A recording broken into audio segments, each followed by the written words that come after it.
Dieu était en Christ, réconciliant le monde avec lui, même ne leur imputant pas leurs fautes.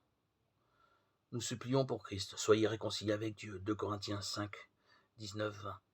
Lorsqu'Adam a péché, son premier réflexe a été d'accuser indirectement Dieu. La femme que tu m'as donnée pour être avec moi, elle m'a donné de l'arbre et j'en ai mangé. Genèse 3,12.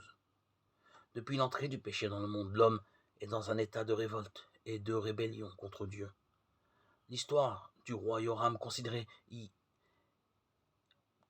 dans l'autre audio que nous avons fait précédemment, en est une illustration.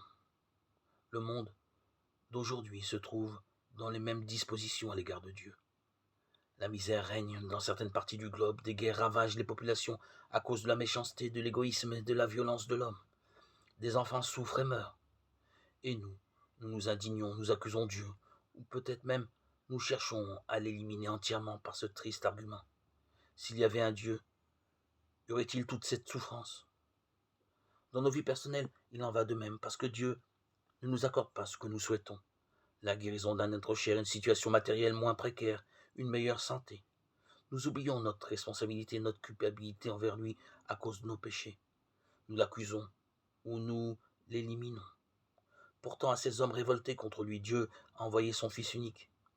Lisez la vie de Jésus dans les évangiles, vous saurez que Dieu n'est insensible ni à la souffrance des enfants, ni à aucune des détresses que le péché de l'homme a attirées sur lui. Par sa mort, Jésus a réconcilié avec Dieu tous ceux qui croient en lui, et il nous a prouvé que Dieu était digne de toute notre confiance.